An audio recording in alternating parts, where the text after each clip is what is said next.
Hello? Oh, that's not voice. No, it's a light meter. No. Can you say, I like the light? Marco usually. I go to the light. You goes to the light. Fantastic. Yeah. My name's Michael Bruno. What do I do is a question I get asked often, and there's no simple answer to that.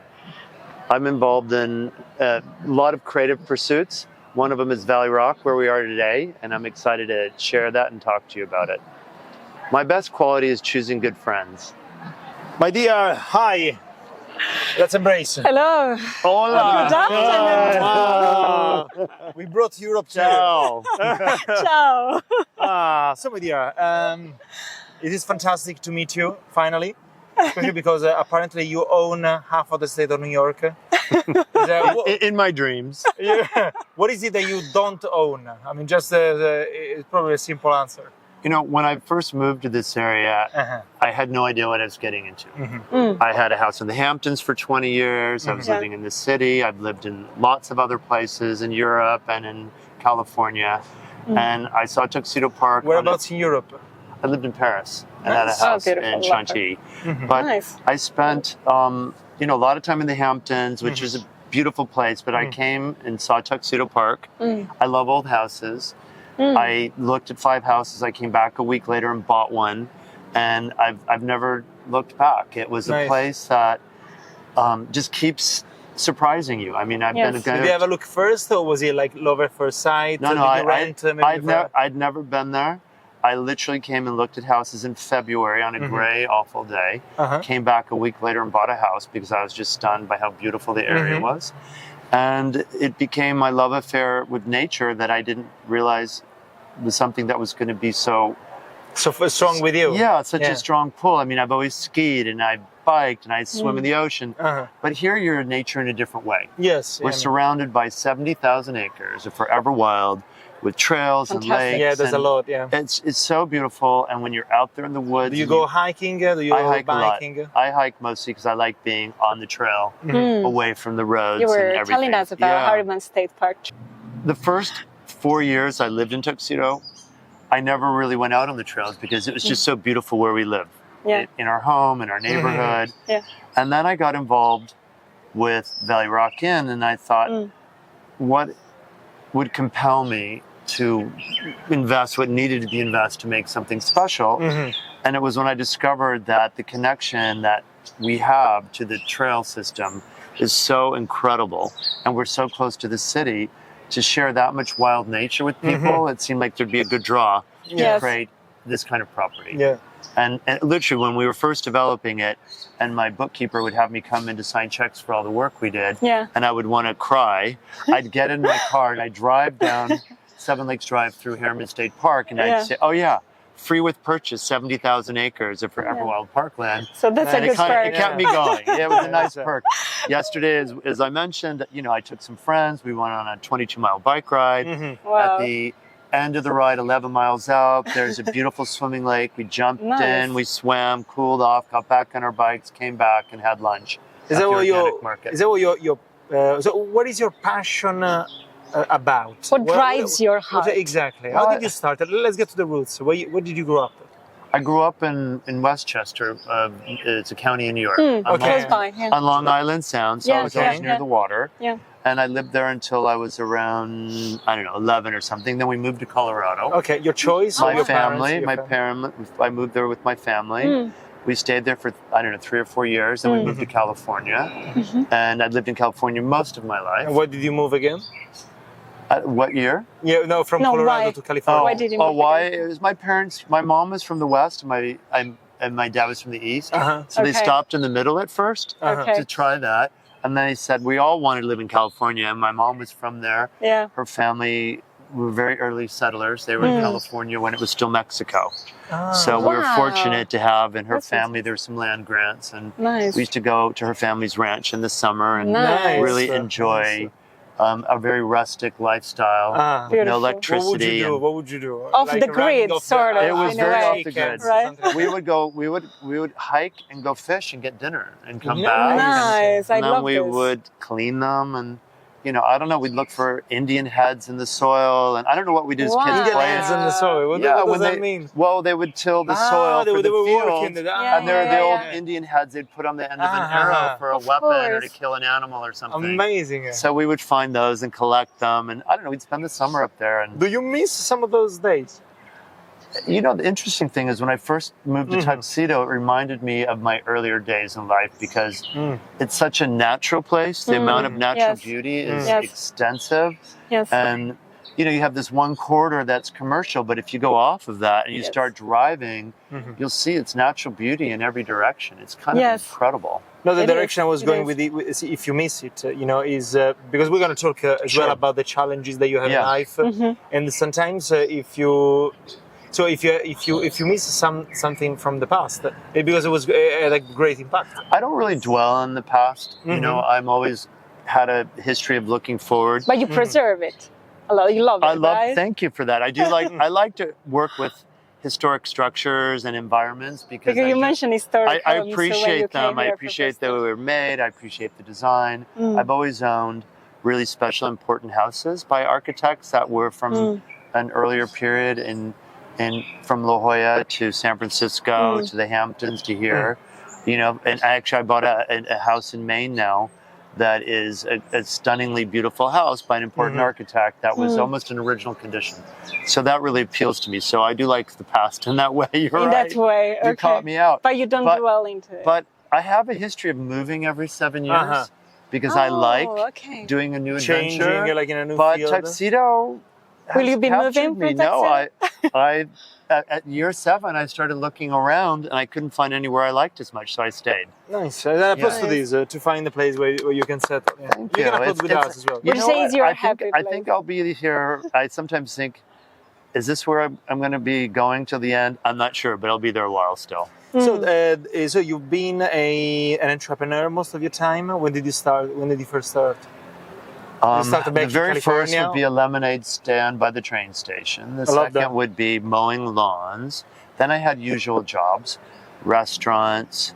Like a waiter or manager? Yeah, I started as a dishwasher in this restaurant in high school because the 2 prettiest girls in our school worked there and I just wanted to be around them. So I went there. I wasn't So did you succeed in that? They were there, They became very good friends and they're both just amazing women and I had a great time being around them. And then I got into real estate pretty early. When I was around 19, I think I got my real estate license. And why? What was the draw to getting a real estate license there? I had a friend who was a little older than me, and he was renovating a house, and his real estate agent came to show the house when I was there. She walked through the house with these clients. They left. And she called him back and said, they're making an offer. It was $700,000. And he said, you know, she just made almost $60,000 for showing that house. I'm like, what? That's what I'm going to do. And I loved real estate. So it was like a perfect fit for me. I didn't understand anything about how it worked until that day. And then I had an interest, you know, in real estate. Was it mostly about the paycheck, or was it really the experience of selling houses? I always lived in, fortunately my mom loved good houses and we always had beautiful homes, so I was always interested in it. But I had an obsession about architecture and real estate very young. I always thought I should have been an architect, but I'm glad I'm not because it might have limited my scope of what I do, and now I'm all over the place. But in the real estate world, like when I got my license, that was a long time ago, and interest rates were double what they are now, maybe even higher. And I went to a seminar that was on no money down by real estate. I've got no money. No money down. It was teaching you how to buy real estate with no money. And it was at a time when their banks were having problems and all these properties no one knew what to do with. And I thought, I've got no money down. I'm perfect for this course. I'm perfect for it. So I went to the course, and the guy was trying to sell these audio tapes that you put in a cassette player. And at the end of it, he's like, it sounds interesting, but he wanted $300 for the cassettes. It seemed very expensive even then. And he says, if you don't have the $300... Even now for me. And he says, if you don't have the money for the tapes, I have this book that everyone should buy. And I'm selling it at my cost. It's Napoleon Hill's Think and Grow Rich. And it was like $10 or something. And I bought the book. I read it and go, oh, so that's how you turn a thought into a thing. You know, explain to me the whole process of how you manifest something. Yes. And so I bought the book. I decided I'd be a real estate agent that day. The first day I read it on the beach in La Jolla. I'll never forget it. Like in one day, I read every page and I reread it multiple times. But I made these 2 goals that day. One of them was that I'd be a real estate agent by the end of summer, and this is probably in June. And that, so that was a short-term goal. And I made a long-term goal that I'd create $1 billion company by the time I was in my 50s. Nice. That's I had no idea what it was, and it was so far away. But you set that goal, and so you could work through it. I was young, so there's no stress. You're still young now. You're very young, in fact. Yeah. I'm going to be 61 No. in a couple months. Wow. So you dye your hair. I've got lots of gray. Look at all that gray in there. I obviously don't. But I'm No, my mom has. Unbelievable. My mom, I call it the fantastic. halo. She has gray hair here and brown everywhere else, and I've started to get the same gray. Yeah. But you know, I'm sure I've been touched up a few times. Okay. But that being said, Because you look 40. Yeah. I mean, like me. I hope the camera thinks so too. But anyway, the you know, it's all that nature that surrounds us. It's one of the reasons I stay. You know, a lot of science about how spending time in nature. Oh yes, yeah, sure. You relax. It's very good for your all well-being. Well? I did yoga for a long time, Ashtanga yoga. I always go for the hard ones. I don't know if you've ever done Ashtanga yoga. No, never. It's But I heard there are almost some like Dunkin' yoga. Is it Dunkin'? Ashtanga. Oh, Ashtanga. Ashtanga, like with Ashtanga H, yoga Ashtanga, is Dunkin' like the It's like almost like a circus act. Like you're being back bends and handstands and all kinds of crazy things. And it feels so good. It's really a breathing practice. But after a while, I can be a little competitive and I had to, you know, like stretch deeper and longer and harder than anybody else. And then of course I injured arch in my foot and my doctor said, look, you can't do Ashtanga yoga anymore because down dog is overstretching and it's creating a problem for you. If you want to bike, ski, and do all the other things you do, hike, you can continue to do them if you give up 2 things, tennis and yoga. And so I didn't believe him, but I tried it for a while. My foot got better and I'm like, okay, he was right. And then 4 years later, I said, I miss yoga so much, I'm going to go back to it. I did it for 6 months. The problem came right back. So I'm like, okay, I'll do other things. You touched a very good point, being competitive. Yeah, exactly. Right? And you're very successful. But now that you've reached I mean, very good, you're very wealthy, you're very well established. But now that you achieved this position, do you think that competitiveness compared to having a strong passion for something and focusing on that, you know, from an entrepreneurial point of view, well, how would you state the difference? Well, it's a great question. So, as a young person, I swam competitively. For whatever reason, I was chosen to be the swimmer in our family, even though my dad was competitive in lots of other sports. My brothers did baseball and football. They decided I was the swimmer because I guess they put me in water. I took to it. I was very good at it. I got a first in the Junior Olympics when I was young. I held Colorado State record when we lived there. And I just loved it. My time in the water, you know, I still love it. Hence the 75-foot lap pool we have here. Oh, yeah. And I have a house on the ocean in Maine with a gorgeous swimming beach.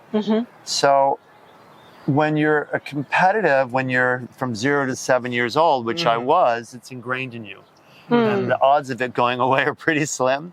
But I have noticed that I don't feel that way as much as I used to, but it comes up around certain things. I have to find something to be competitive with, right? So I'm not really working on things that there are competitors. So I guess I've avoided it that way. I probably compete with myself at this point, you know. So actually, now I realize I'm complete lie. When I go out on the trail and I hike, I do one of the hardest trails around, a lot of climbing. I've done it in an hour. For you, I guess. But that's healthy, competition with yourself. But I go with other people. And you want to beat them. No, not so. I want to beat my previous time.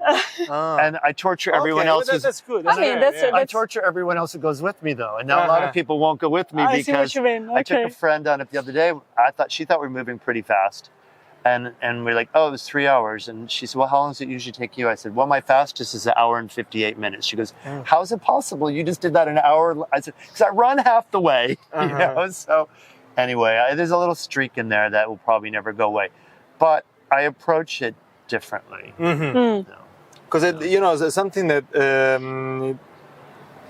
maybe competitiveness can put can put you off the focus of what's gonna be of finding your passions. Because when someone if the competitiveness is too strong, you become obsessed in winning. To focus on the others, rather than something that is not necessarily your thing. I'm pretty good at identifying. Oh yes, what you definitely what I want to focus on, right? Okay, So to your point. Yeah. So if you have clear focuses, Mm-hmm. desires, and you create intentions around those, they keep you on your course. Yeah. Right? So I think it all depends on, like, yes, I would love our restaurant to have a James Beard Award. So that's not a competition with a neighbor, but it's a competition with our whole team. Like, how do we improve ourselves to get to where we meet a standard that we would love to have on all fronts? So I guess that's another type of competition. Yeah. And is this from one of your parents that you got these, or maybe someone in your family? I would bet my father, because he was a very serious athlete. Okay. Yeah. Okay. What about your mother? What was she doing? She's the one who probably, made me into more of a hippie and, wear beads and relax and live chill and be more spiritual and metaphysical and. Yes, you achieved the balance, right? You need that. I think that was they were fortunate. complementing You're each right. other, and in this, I hadn't quite put it together like that. Thank you for that. You just solved all my problems in life. I wanted to ask you, do you come, as you mentioned, you've done some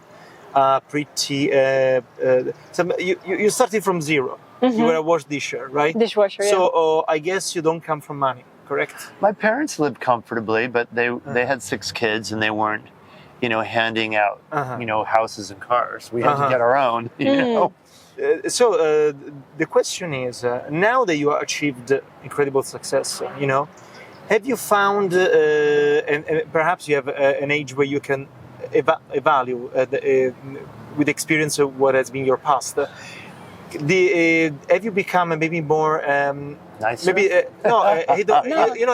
hedonist. Oh, and because sometimes maybe no, less so. You said hedonist.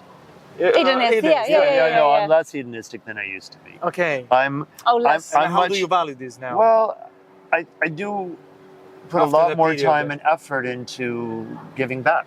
Okay. Right? So, hedonists is really pretty much focused on themselves and what makes them comfortable and happy. And I've invested significantly in our community because I believe in this community. And nice. I could have put all that money into Amazon stock and I'd be really wealthy. Right now, I'm comfortable. I mean, you are very wealthy. Yeah. So, I don't know your bank account. I know the amount. We always could use more, right? But, so I have found that that's where my joy is, that's where my pleasure is, in the giving back side of things. And interesting. Well, that's something that we were talking about the other day as well. And sometimes, especially people like you, that gets to the top, they understand that they had a period of time in their life where they were going around with very nice cars and maybe buying jewelry, stuff like that. Maybe you can relate to that, and then they understood.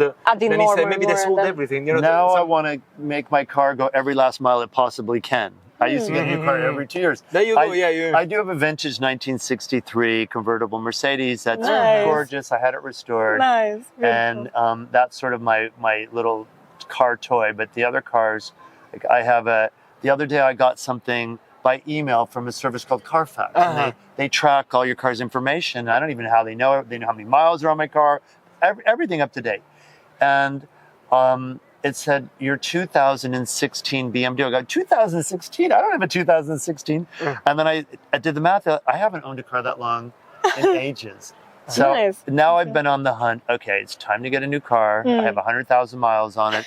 I drive to Maine a lot in the summer. I can't even rely on it anymore. I thought that car should be good for 200,000 miles BMW, but it's not. So I mean, we live simpler. I think pandemic helped with that too. To focus. There was a point in time where, you didn't have the same level of service around you. We didn't anyway. We chose not to have people coming in the house to work because we decided at the very beginning, no one really knew what was going on. And so we began to do our own laundry and clean our own house. and do a lot of things in the garden that we never did before. And I'll never go back. I much prefer it. Actually, I won't go to bed until the kitchen is spotless. It's my thing. And I decided it as an experiment to create a new habit. I do the same, actually. Yeah, so I never used to. I don't want to wake up to I used to have someone do it. And then when we didn't, it was always a mess. Yeah. And I thought, I don't want to wake up to that. But then I was with two friends, one, up in Maine. One's Alexander, who's my partner for many years. And then one other was a friend. And he bakes and she cooks and they made a mess all the time. And I thought, I'd rather eat a bowl of cereal than have this messy kitchen. Right. And then I made that habit. Okay, I'm not going to bed till the kitchen's clean. So the first night after they made a big mess, I thought, okay, just do it. Just do it. Get in there and do it. And then I go, oh, okay, that wasn't so bad. Next day, not so bad. But I'm so happy when I wake up. By the third day, I didn't have to think about it. It's like became autopilot. And then when other people tried to help me, I'm like, get out of the way. I'm faster if I do it on my own. Are you a perfectionist? No, but I like things a certain way. Yeah. Is that a perfectionist? I think it's professional. It could be. If it's with you, because you have several businesses and so basically it fits with the person that you have become. Exactly. You're quite professional even on your own time, like a kitchen. Taking the reins, right? It's like a kind of exactly. You take care of stuff, being responsible. So, yeah, it makes sense. Yeah, and leading. Well, your you know own what though? It's sort of like what makes you feel good, right? So exactly. Yeah. Cleanness and it makes me feel good. Like you said, in the morning when you wake up, like you're going to start your day frustrated. You're going to start your day feeling good. It's a choice. And so it's the same as making your bed when you wake up and then you come back at night. I do that now. All these things are on my list now. That didn't used to be, but it's like if you can check something off your list, basically within minutes of getting out of bed, you're off to a good start for the day. So. Exactly. Yeah. Good point. And okay, I'm sated with questions. I have a few questions, actually, just two probably, about your family, your personal family. Do you have kids? No, we have two beautiful dogs. Oh, okay, okay. Yeah, I mean, those dogs are the absolute, like they're, vibrational energy risers. I mean, they just make you feel so good. And it's just such a great way to start your day. And they're 12. I take them. We have 100 acres at our house in Tuxedo. It's on a lake, but we also have a big piece of land behind us. The most gorgeous trails there, private trails, but we let people use them. There's waterfalls, and they're all moss. And we take them out. They're running every morning. And people say, "Oh, you're taking dogs for a walk?" I say, "No, they're taking me for a walk because I would never be going every morning without them." So. And I want to ask actually, because we were talking before. About because today one of the cameras was not working properly, and you said, "Let's go with the camera." Is how you start, actually, right? Yeah.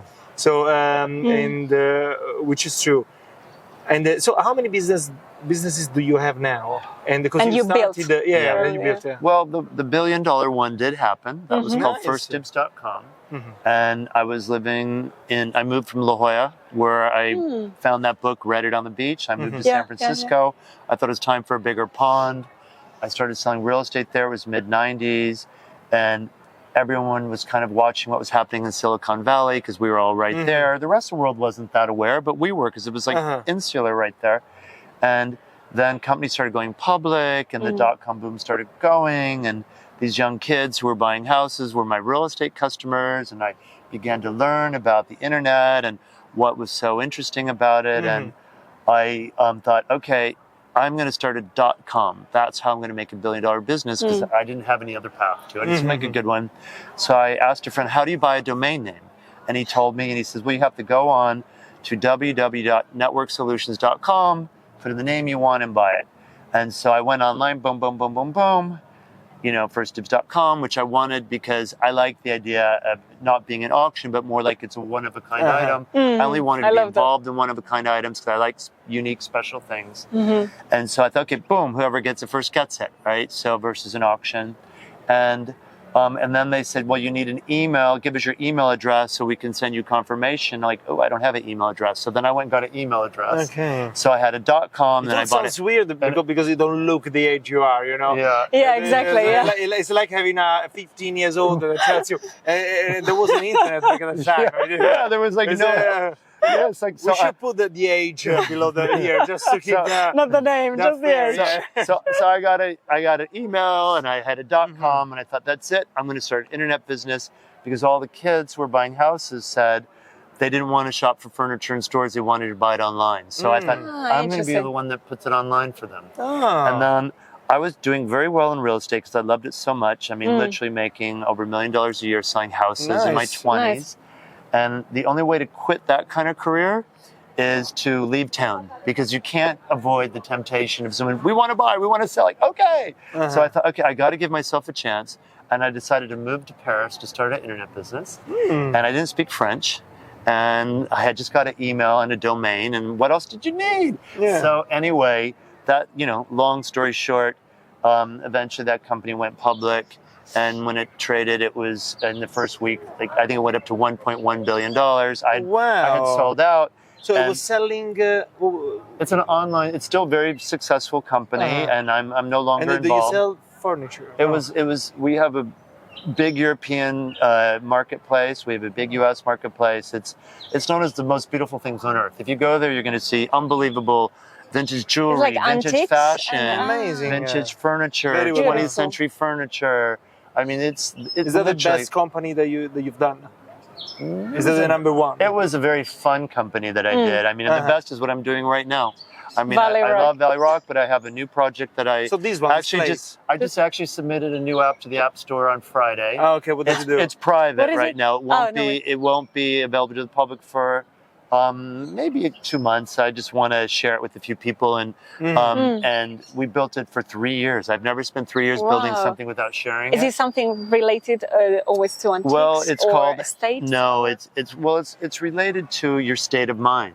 And so basically, it's you could consider it a desire incubator. It helps you take your desires. I love the word desire incubator, and bring them to life by, throughout history, the one thing that scientists, priests, philosophers, mystics have all agreed upon is we become what we think about, right? True. Oh, yeah. That's very, very true. But most 100%. People don't take the time to crystallize what it is they want, and then remember to think about it, keep their attention, keep their focus on it. Yes. I learned all this when I read the Think and Grow Rich book, but this is an updated version of it that is online. It uses artificial intelligence as part of the process to help users sort of get to who they are and find their path. And that part's we are optional. Traveling the whole planet to do that, finding who we are. So you might be of help. You made an app. You put us out of business. This app is going. People are not going to watch the show. They can just. It's a free app. It's something I'm sharing with people, whoever finds it interesting when the time comes, to help them create their lives that they dream of. As part of my giving back.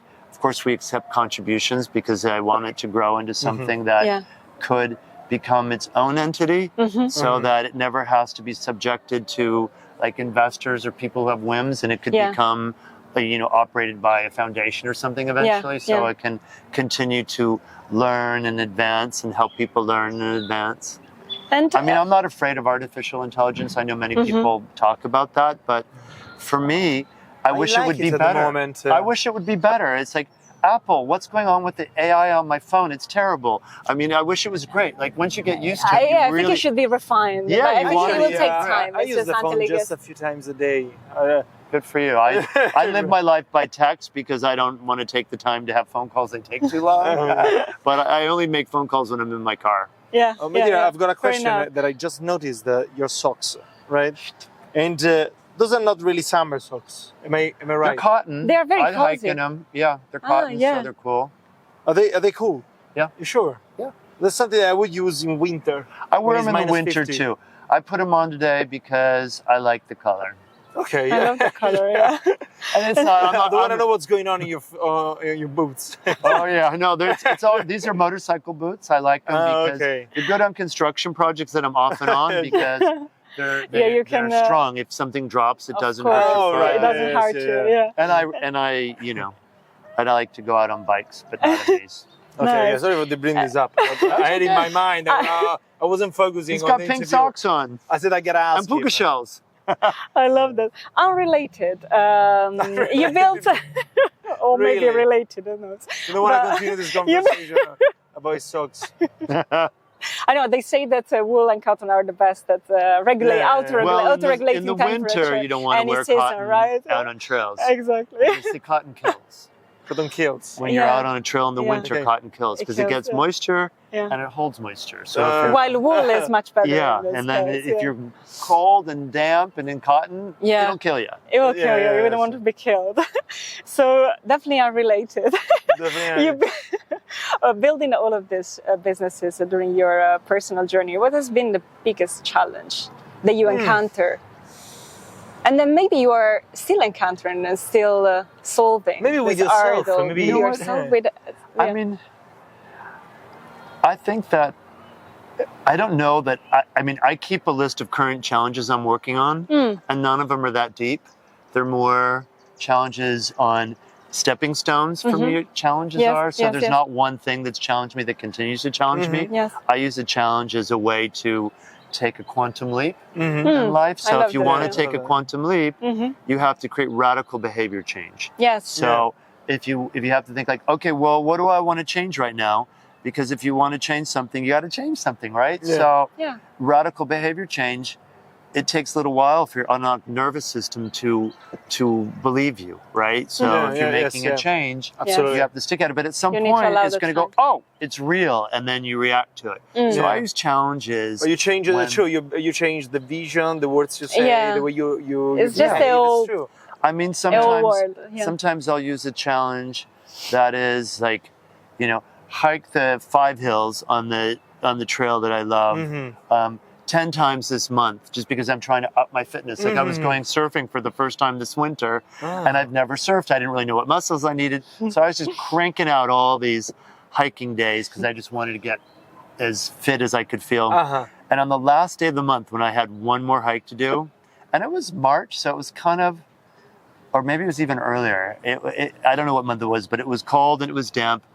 And I go, it looks like it's going to rain. And the trails can be really slippery in the rain because there's a lot of rocks. Of course, yes. So I thought, that's it. I guess I'm going. There's no turning back. So I went out by myself on this climbing, trail.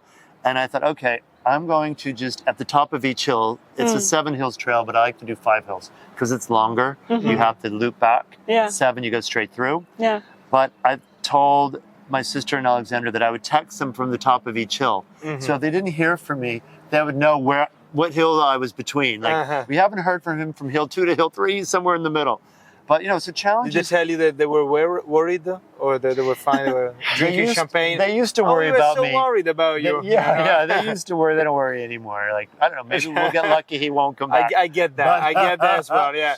Mom, were you worried? Oh, yeah. Why? Were you away? but I think it's important to identify challenges in your life. And look at how do I address it? And how do I learn to, and this is one of the things that I guess I became good at, is when you're challenged and you have a setback, to quickly pick up and keep going. And I think that's what challenges are for, is to learn how to get through them, because when you can get through a challenge quickly, or you don't let it stop you entirely, then you become really good at challenges, and you can just progress in your life really fast to what you want. You grow. You keep growing and learning. Well, you understand the process that everything isn't perfect. Yes. And you won't ever be perfect. Does success mean for you perfection, or what does success mean for you? Success means I wake up in the morning and I'm happy because my dogs are there, and I'm making coffee and bringing it to Alexander in bed, and we have a gorgeous lake view, and I don't have to be there to have success, but I'm fortunate that I get to. And so simple. It's a feeling. The simple but important things, actually. I've spent a lot of time getting to understand awareness and knowing what I'm thinking and why I'm thinking it, and realizing, like, am I stuck in a thought that's meaningless, and am I going to let it, put me off course today? Because you can choose a thought at a time, but it's not always so easy. True, you can. And so that's for me success. This is a very, very good attitude. Maintaining an awareness of your thoughts. I would say very much. You can choose if something is a problem. Yes. You can say, is this going to bother me? Or you can just get asked. Yeah, I mean, and you get the opportunity to practice at it usually throughout your entire life. Yeah. Right, yeah, You know, it never really goes away, Yeah. but hopefully eventually get better at it, and then you become less bothered by things. So you've gone out of the competitiveness. Because that's, you know, that's on when you become aware. Absolutely. When you can say, is this really going to bother me? You just let it go. And, you know. I hope you're right. Yeah. but, no, but it's on on the good way. It's on the awareness spectrum for sure. Yeah. Because you're looking at like, well, sometimes winning at something feels really good. So that's okay too. You know? If it's within something you're passionate about. Yeah, within yourself and your goals. The bottom line is you have to maintain a sense of compassion and kindness. Yeah. No matter what's going on. That's the most important. When you can achieve that, that's true success, because it's really easy in today's world to react and get upset over something that is not important. Yeah. And that only spoils. I like to think of sort of your state of mind, your attitude, your vibration as your soil that you're growing. Energy, It's your soil that you're growing your seeds in. Like, what do you want to grow? And it's so if your soil's been ruined by toxic thoughts and energy, then what you're trying to grow could die, or it could be slowed down. It affects everything. Or you're going to grow weeds instead. Journey, So it really comes down to just remembering that you have free will to choose your thoughts at any given moment, right? Most of our free will. To this, to be wise. Absolutely. Be wise and aware. All right, well, you guys are fun. But thank you so much. And, with pleasure, with pleasure. Embrace me. Thank you for giving me this beautiful time. I love your energy. For your time. Thank you for your time. You are very nice thoughts, you know, especially. I loved it. Yeah. Thank you so much. I hope you have some fun with the edits and you like what you got. So. Yes, absolutely. Yes. So let's see who's next.